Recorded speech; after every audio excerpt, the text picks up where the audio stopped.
Emergency alert, threat level severe. This was no normal Amber Alert. I woke up to the sound of my phone making a tone I've never heard before. Sort of a rapid-fire pinging. I turned it on to see what was going on, and there was some sort of alert notification. What was odd was that I couldn't close it or even turn my phone off. The screen simply would not respond to being powered off. I couldn't screenshot it either. All functions other than scrolling were disabled. But this is what it said. Alert reports of an anomalous signature on radar were reported near your location. Advisory, stay indoors. Bring all house pets inside. Turn off all noise-making devices. Seek shelter in basements or rooms without windows or doors to the outside. Emergency services are suspended until further notice. Threat level is severe. Obey all instructions to prevent unnecessary loss of life or property. Now obviously this was pretty effing concerning. It's late in the season for any large storms, but it's not unheard of. And we've had tornadoes here before. I could hear rain on the windows and the sound of wind. So I grabbed my 3 cats and took us down into the basement with some food and a sleeping bag. My basement is cramped and full of all kinds of junk, and I wasn't thrilled to be spending time down there. But the alternative was clearly not an option. While the cats wandered around digging in boxes and knocking things over, I had time to sit and read the alert over again, which is when things started to seem strange. I must have missed it the first time, but now I noticed the warning to turn off all noise-making devices. What did that mean? Why would that be important? Even with the television at full blast, you'd certainly be able to hear a tornado coming. I only realized something was really wrong when I looked closer at the actual alert itself. The interface of the warning wasn't one I recognized. The border wasn't consistent with any apps or the OS. It had clearly been opened by a third-party app, but I wasn't sure which one or how it could have done so. I wondered if it was a virus. I had to work in a few hours, and I didn't want to stay awake for nothing. Leaving the cats downstairs, I went up and turned on the television in the living room. I wasn't really sure what to expect, but I couldn't help feel another jolt of fear when that same message popped up in a traditional emergency broadcast. That awful klaxon made my heart rate spike, so I turned it off and went back to the basement to wait it out. I sent my boss a text on my old pay-as-you-go, which seemed to be unaffected for whatever reason, letting him know I might not make it in that day. As it turned out, he was also in his basement. He could hear what sounded like heavy rainfall and wind outside. We wished each other well, agreed that work would be canceled, and went back to waiting. The cats settled in various places, and I curled up in my sleeping bag and fell asleep. We all woke up at the same time about an hour later. It wasn't as much a jolt as a slow, confused awakening. Something wasn't right. The cat's eyes were wide, their fur puffed up. One, my oldest girl, had her eyes locked on the filthy little window at the far corner of the room. I was absolutely overcome by a palpable sense of dread, but my frantic glances around the room were fruitless. The cats began to hiss, all of them looking at that window now, but I couldn't see anything except darkness. I turned toward the stairs, and the change in direction allowed me to hear something below the growling and hissing. A very low hiss, not like static, but like the sound of blood flowing through your ears when it's quiet. It was incredibly unsettling to hear it coming from an outside source. It was such an intimate, familiar sound, and hearing it that way was wrong. Very, very wrong. And I could also hear, bizarrely, what sounded like calliope music. At this point, I was convinced I was losing my mind, or having an incredible lucid dream. But when one of the cats leaped from a box to fly across the room and under the stairs, I realized what it was. I ran to the box and tore it open. I dug through the contents until I felt cold metal. I lifted out the toy, which had been activated by my cat's weight, and scrabbled for the battery panel. Once the batteries were out and the music had stopped, I stood breathing heavily, holding the little bear in my hands. A music box my mom had given me as a kid. The bear, rosy-cheeked, smiled up at me, and I thought I would scream. The hissing noise was louder here, oppressive.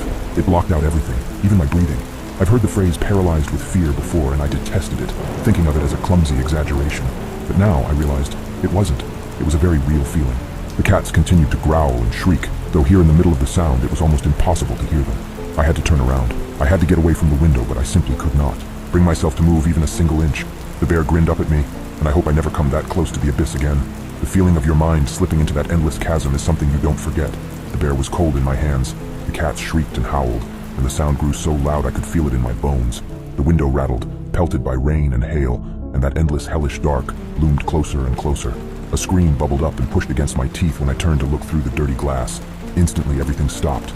The cats, the hissing, the rain and wind. The basement was silent. The cessation of every single sound in that room was almost enough to send me teetering off the edge. I shivered violently, suddenly freezing. Something was outside, looking in at me. It glowed dimly with a strange, completely alien light. Dirty orange, the color of a nuclear sunset. The panic was so great now that it had transformed into an almost ethereal disassociation. The calm before the predator rips into flesh and bone. Something was at the window. I looked at it with glassy eyes. I don't know what it was. Looking at it was painful in a way I can't describe. The sight of it, so completely foreign, made my brain feel as if it was being exploded violently outward, tearing at the seams. The only thing that comes close is an optical illusion, something that exists but cannot be. Whatever it was, it had no business here. It was a kind of cloud, a solidified mist, like smoke, but this smoke was very much alive and aware, and it was massive. I think it must have messed with some of senses, because I was very much cognizant of the fact that it was larger than my house, larger than many houses, and it had been drawn to the calliope music. It watched me, shapes swirling and dissolving constantly in its body, but it had no defined shape. It flowed like water, slid down the window in rivulets that did not obey gravity, but instead searched for cracks in the glass. I was aware of time passing, a lot of time. What broke the spell was the sight of one of those drops discovering and worming its way through a hairline crack in the window frame. Paralysis became flight. In what felt like an instant, I was pounding up the stairs, my mouth wrenched open in a silent howl. The cats swarmed up past me and were gone the moment the door was open. I slammed it shut and ran for the bathroom, where I bolted the door and promptly vomited into the toilet. I flushed the strange reddish-brown contents and curled on my side, wedged between the toilet and the tub, my face against the cool porcelain. I passed out. When I woke up, it was half a day later and my cats were furious at the lack of food. I've been in a daze since I woke up. The alert is gone, but it seems the phone lines are down. I have access to the internet, but it's not behaving correctly. I have access to some sites, but not others. I can't bring myself to leave the house. The sound is gone, as is whatever was creating it, but how can I be sure it won't come back? For now, I've silenced everything. The cats are calm and sleeping, but I'm keeping an eye on them for any warning signs. I'll just keep quiet for a while. It's probably best if you keep quiet too.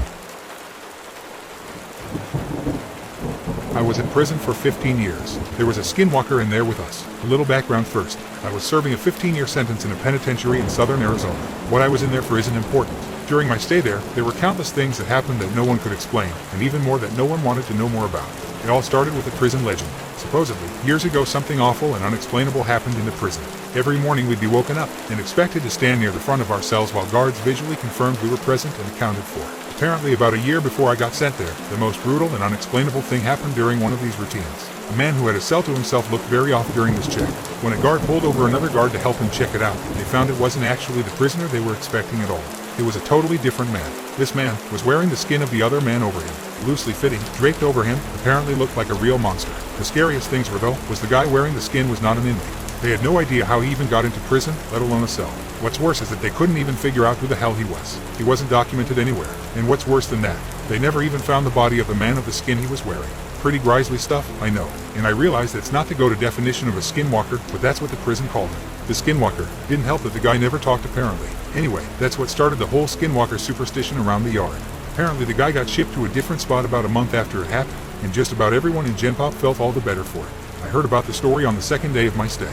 Hell of a story to hear to place in your home for the foreseeable future. Now onto the real shit though. Sure, that guy was the skinwalker, but all he did in the long run was get an old lifer Navajo inmate to tell everyone about actual skinwalkers. It seemed like a lot of the prison culture actually revolved around them. Now, apparently, skinwalkers are tricky to point out on the spot, but if you manage to survive around one for more than a minute or two, almost everyone can tell the mannerisms are all off. They can mimic human speech but not replicate it. They twitch manically. They have an unnatural gait while walking. But apparently they got better with experience. The old Navajo guy, his name was Carl, said that he was sure there was an actual one among the prisoners, slowly picking us off over the years. He called it the Grandmaster Skinwalker at one point.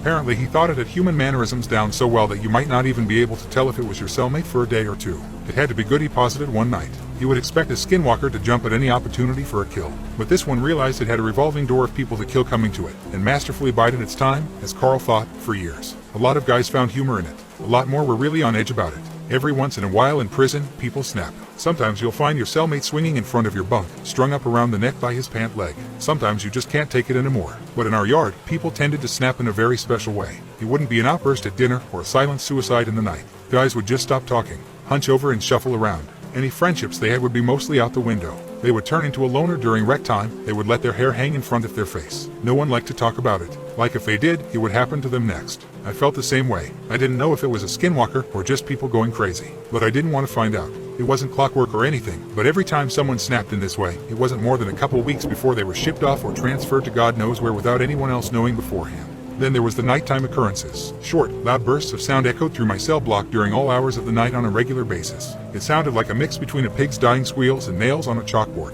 Just another thing no one liked to talk about. Even scarier were the shadows and footsteps. The block was dimly illuminated in the night by a few lights hanging from the ceiling outside the cells. I myself saw shadows flit across my walls on a regular occasion, when there were definitely no guards near my cell. One time near the end of my sentence, I woke up, looked at my back wall and found a perfect silhouette of a person standing there, but when I looked, my bunkmate was asleep, and no one was outside my cell. And the footsteps. Everyone hated the fucking footsteps. They were the scariest part. In the night, sometimes, more rarely than the shadows, you would hear ungodly fast footsteps. They sounded like wet feet slapping on tile floor. Whoever caused them would fly from one end of the block to the other in a dead sprint. Whatever it was inhumanely fast. If you happened to be awake before it started, by the time you heard the footsteps on one side of your cell and whipped your head around to see the thing run by, it sounded like it was 3 cells past you. Everyone hated the footsteps. I agreed, I thought they were the worst. I was released from that place about a month ago, and I have more stories than I can count. I swear it was nearly my turn. About a week before I was discharged, my cellmate and a good friend of mine snapped.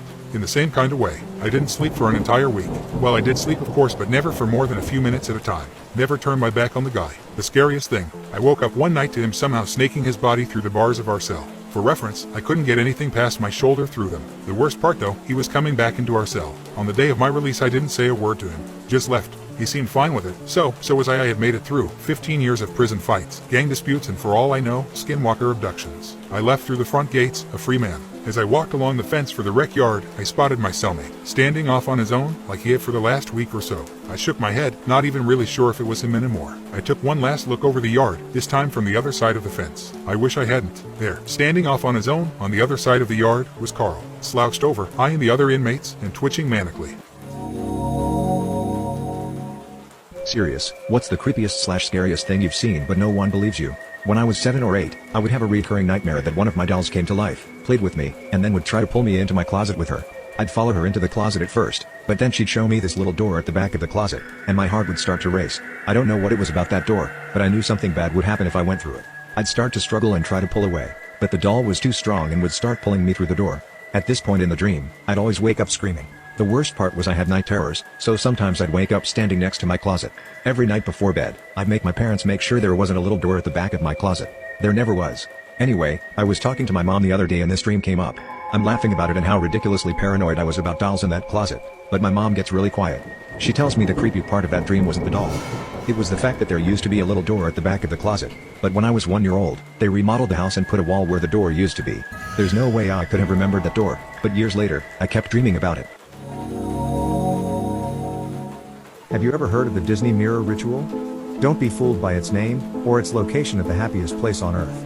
It's a fairly dangerous ritual, with a high chance of getting caught. Granted, the payoff is fairly high. It is not known why or how this ritual came to be at Disney World. It is said that each of the Disney parks has its own unique ritual, with the same consequences for failure, but the one at Disney World seems to have the most known information. This is a mirror ritual. Mirror mythology is well invoked in Disney stories. Think Beauty and the Beast, Snow White, 1 Hour in Wonderland and such. I'm sure you might think such a ritual would take place at the Haunted Mansion or one of the spookier rides, but you'd be wrong. The main part of the ritual takes place at Cinderella's castle, roughly the epicenter of the Magic Kingdom. The night part of the ritual must take place between 2 and 4 a.m. To complete this ritual, you will need 3 items. A piece of chalk. A knife that has had its handle broken off, in other words simply the blade. The type of knife does not matter, but as you will have to sneak this in past security, you might want a smaller blade you can conceal in your shoe or other hiding place. A broken shard of mirror, roughly the size of your palm. You might want to find a pre-broken shard if you believe in the superstition of 7 years of bad luck. The ritual begins during daytime hours of the Magic Kingdom section of Disney World.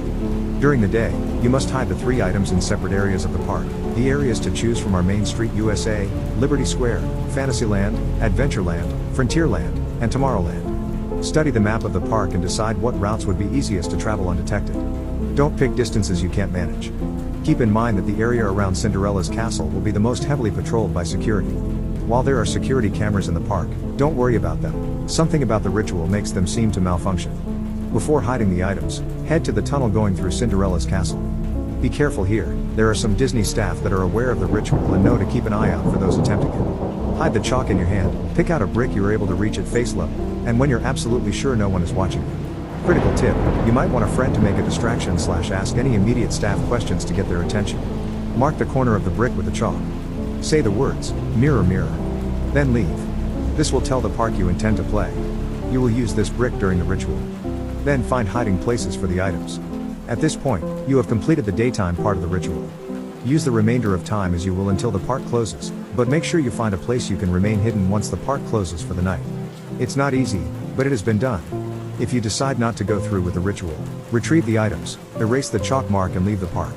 You can only cancel the ritual during the daytime hours. Do not attempt the ritual again. Ever. Do not emerge from your hiding place right after the park closes. It will be full of maintenance workers and patrolling security. Wait until at least an hour after the park closes, but remember you need to be done before 4 a.m. The security presence will be smaller at that hour, but by no means gone. Watch for the roving security guards as you make your way to your items. Retrieve the mirror shard last or you will trigger the more dangerous part of the ritual early. If you reach any of your hiding places and the item is gone, run. The park doesn't accept your challenge. You need to reach the entrance and get out, or even get yourself busted by security, which will be a much preferable fate. Once you retrieve the mirror shard, you will begin the second, more dangerous phase of the ritual. Security patrols are no longer your concern, they will have mysteriously disappeared or gone dark. You may see a flashlight beam way off in the distance, but they will not come close to you. Some chalk this up to magic, others theorize that completing the steps until this point triggers a parallel dimension of sorts within the park. Regardless of the cause, you have a new concern. Make haste and head towards Cinderella's castle, but once again try to stay out of sight. Use the mirror shard to look around corners and behind you and keep the broken blade in your dominant hand. You are on the lookout for figures that have been dubbed the false. The false take the form of Disney mascots you might see during the daytime. Don't be fooled, the paid Disney mascots went home hours ago. It's not exactly hard to tell the difference. Suits worn by these figures will appear filthy, matted and generally tattered. You would most likely find them lurking around corners, which is why you want to use the mirror first. If you see one of the false in your mirror, take your blade lightly between your fingers and drag it across the reflection on the mirror with the point. This will prompt the figure to move away. However, odds are you will have at least one encounter with a false face to face. They are capable of appearing at will if you are on a straight street or bridge with no turns. Should you see a false at any point not as a mirror reflection, shut your eyes immediately and gently place the mirror shard at your feet but keep hold of the blade. Remain still with your eyes shut and listen for footsteps and rattling breath. The false will be moving slowly towards you. It will stop at arm's length in front of you and reach. Your only chance for escape is to estimate when it is reaching for you, then reach out and jab the figure itself with your blade. Do not miss, you won't get a second chance. Miss and you fail the ritual, consequences of failure are discussed later. If your aim is true, the false will hiss in pain and begin moving away. When the footsteps are no longer audible, you can open your eyes, retrieve your mirror and continue on your path. Critical tip, your blade will become weaker each time a face-to-face encounter occurs. If your blade breaks, you will be defenseless. The false will know. Keep face-to-face encounters to a minimum. Should you successfully arrive at Cinderella's castle, you will be safe. Find the brick you marked. Take your mirror and hold it to the brick, trace a chalk outline around the shard. When you pull your hand away, the shard will remain on the surface. Step back and turn around 3 times clockwise. With each turn say the words, mirror, mirror for a total of 3 times. Upon completing the 3rd turn, you will face the wall only to see that the surface area of the brick has become that of a mirror. Look into the mirror and you will see the faint outline of a clouded face. Here is where the goal of the ritual comes into play. Make sure you choose the question beforehand. The face will slowly say past, present, future. To choose, nod your head after the mirror says the one you want. If you nod for past, the mirror will show you the answer to a question regarding the past. It can range from a personal mystery from your own past to a historical mystery, such as who killed JFK. For present you can ask to be shown a solution to a problem currently plaguing you, or an issue the world currently faces. Future, needless to say, will show you a future outcome yet to pass. Ask the mirror your question and watch your long-awaited answer. Once you have your answer, step away from the mirror again. Turn around 3 times, now in a counterclockwise direction. Again with each turn say the words, mirror, mirror for a total of 3 times. Upon completing the 3rd turn, the mirror will be gone and so will the shard. The castle has taken it as tribute. Leave the castle and head back to your hiding place. On your way, drop the blade into the moat surrounding the castle. Keep hold of the chalk. You need not worry about being caught by security or any false at this point. The park respects your accomplishment and will allow you temporary safe passage safely. However, do not take this gesture as excuse to linger or explore. This will be taken as arrogance or an insult and your protection will be revoked. Simply head back to your initial hiding spot as quickly as you can. When you return to the hiding place, draw a circle of chalk around you. If in a location with a door, draw a half circle around the door on the floor. Remain hidden until morning when the park opens and visitors have been let back in. Critical tip, do not fall asleep. Do not respond to any voices or footsteps you may hear, no matter how close the sound gets to you. If you're hiding in place with a door, do not react to knocks, no matter how frantic they become. You will remain safe if you stay awake and quiet. Most important of all, do not follow along if you hear a Disney song being played. This includes singing, humming or even following the song in your mind. Cover your ears with your hands and don't let the song get stuck in your head. The following day, once you know visitors have begun entering the park, leave your hiding spot and immediately head for the exit of the park. Do not stop to do anything, just leave. Drop the chalk at the entrance. And once you have left, Never return to Disney World. Ever. The park knows you and your welcome has worn out. Now, the part that is yet to be discussed is what happens if you fail the ritual. Should you be caught by the false during the item retrieval, linger too long outside your hiding place after completing the night ritual, or answer to voices/knocks before morning. Should one of the false place their hand on you, you will lose the ability to move freely. If you return to the park after successful completing the ritual, you will encounter a false that no one else will appear to see. In any case, they will slowly lead you to the entrance of the park. You can walk away then, but no matter where you go or what you do during the night, the next day you will find yourself at the entrance of the park once again. Only you will once again have no control over your actions. As if in a hypnotic trance, you will move towards your fate. Perhaps you will find yourself on a ride with non-functioning seat restraints, only to be thrown out onto the tracks. Walking on the above-ground monorail tracks with an incoming train behind you. On river boat that flips into waters not made for swimming. In the path of an oncoming parade float. Whatever fate the happiest place on earth has for you, rest assured it won't involve a happily ever after.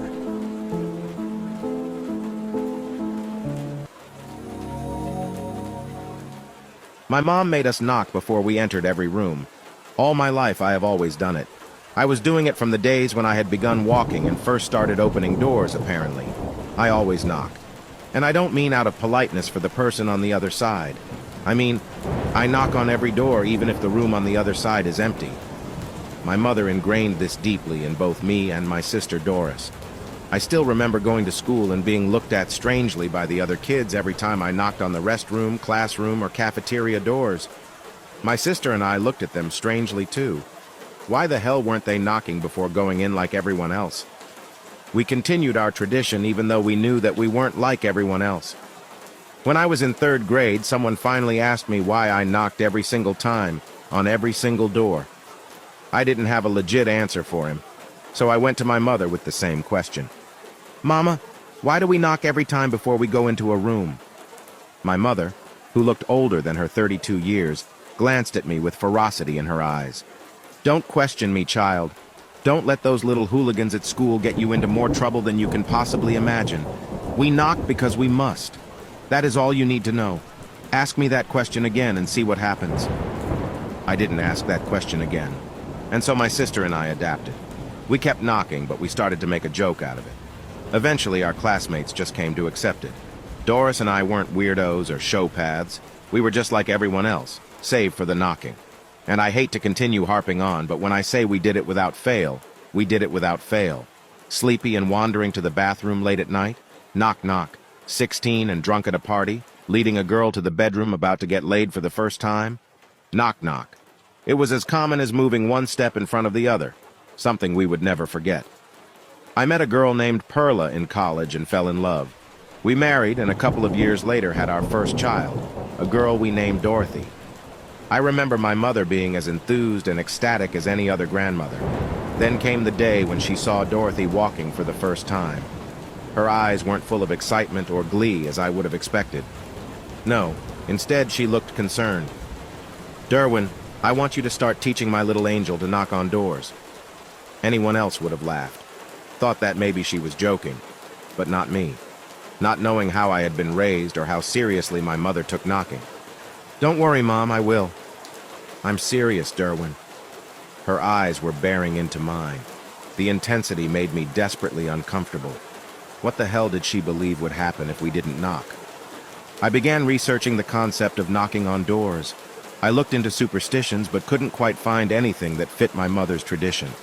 I began to suspect that my mother was paranoid, maybe even mentally ill, and I called Doris about it.